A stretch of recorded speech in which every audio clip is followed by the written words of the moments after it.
I like watching videos of like the Oasis footage on YouTube of Fred Blood and Duke Rennie. I love watching that. Those are my favorite videos. They're from like the 80s. There's like always these plateaus that I hit in skating where like I'll be interested in skating and I'm doing it and I'm doing it and I'm like waiting for something new to happen and it's just not happening for a long time. But once I leave that alone and I'm at peace with it, that's when I like find enjoyment doing the basics, doing the things that I already know to do.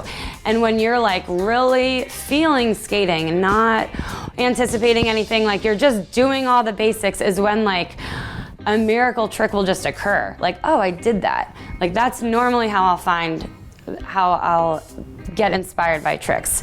It's like the monotony will like birth something new for me. You know, in skateboarding, like it's not common that you've got like a coach, but in roller derby, it's common that you have a coach and then you've got someone to ask questions to. Like as an adult, like I ain't got no time to waste. Like I know that there's math to this. I know that if I look a certain way and if someone just tells me where to look, it'll be easier for me to land this. So there's like anything can be broken down. Usually it's like your head and shoulders that are just facing the wrong way because you're worrying too much about your feet. But like everything can be broken down. So I went up to camp and the guy from Portugal, Ricardo, took me up there.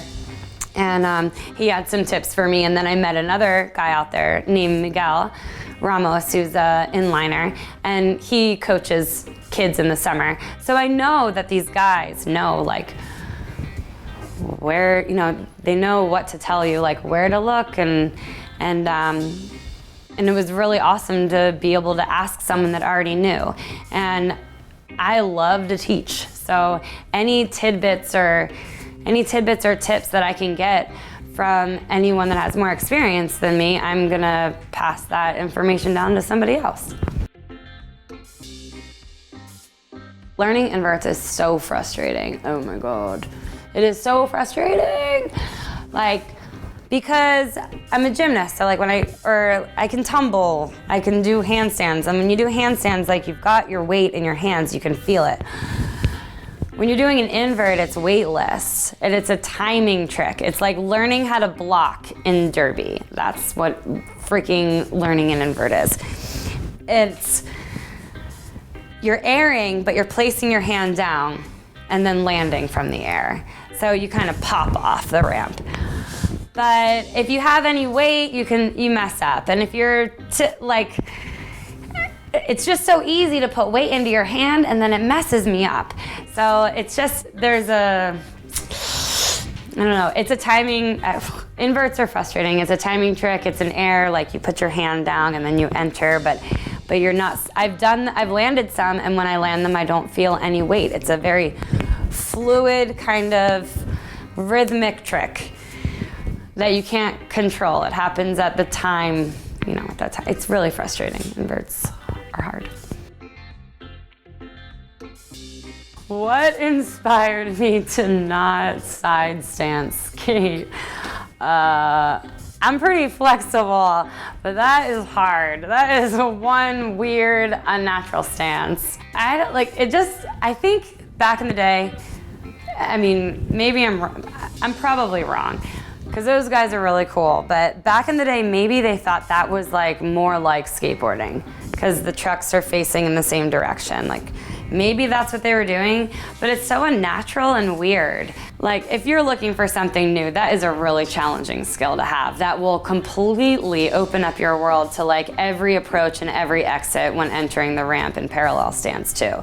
So I practice it, but yeah, I'm not really into it. I don't think it's not for me. Flying crotches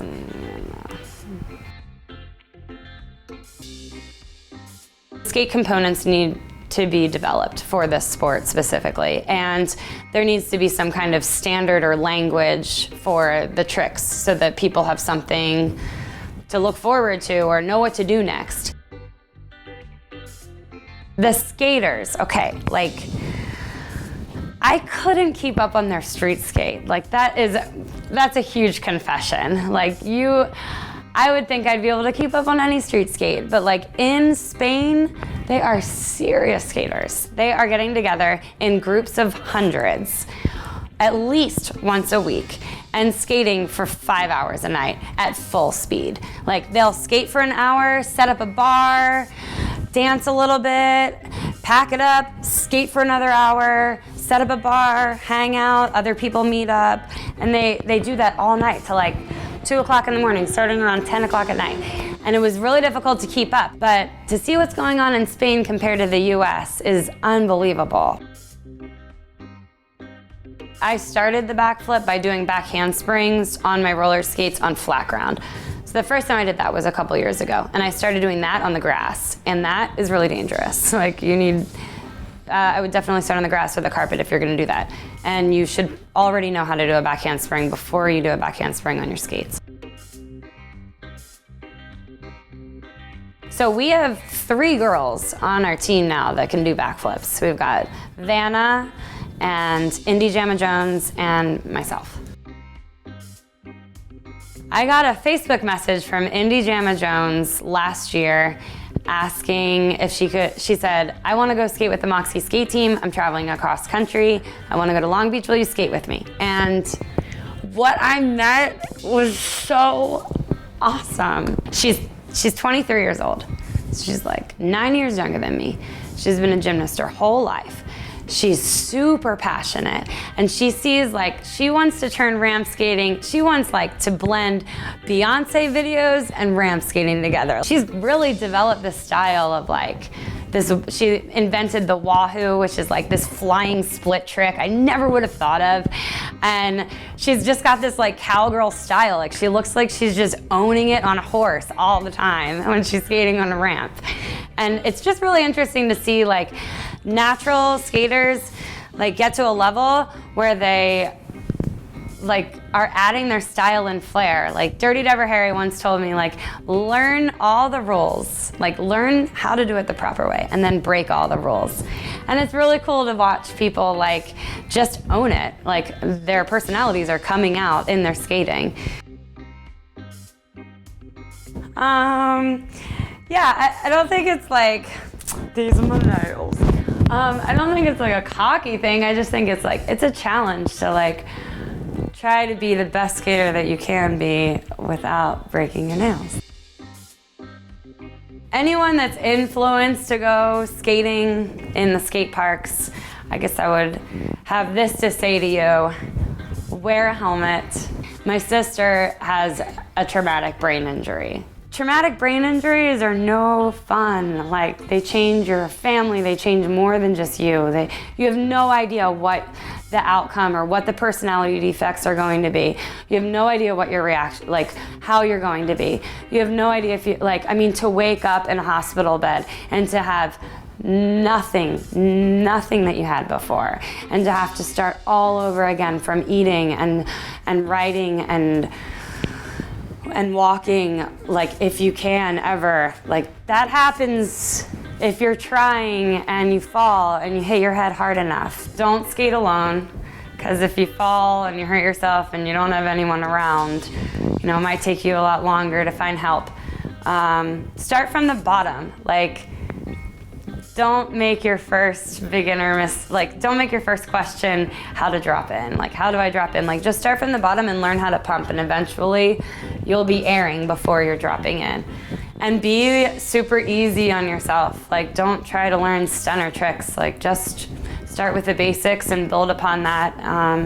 Ease into the monotony. Like, when you can't learn anything, just ease into it, like, because the ride's gonna get a lot better when you know what you're doing and you've got control over the tricks that you're doing. Like, there's a power that you start to feel, and you're like feeling skating, and then you'll start to learn things accidentally. Like, that's how I progress. And I just want to thank the Moxi Skate team members, Moxi Skate Shop, S1, Pigeon, all the people that watched the video and liked it. Screw you to that one thumbs down on YouTube. Yeah, you.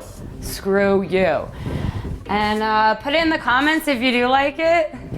And yeah, watch our S1 Moxi Skate video, because it's the best skating video I've ever seen.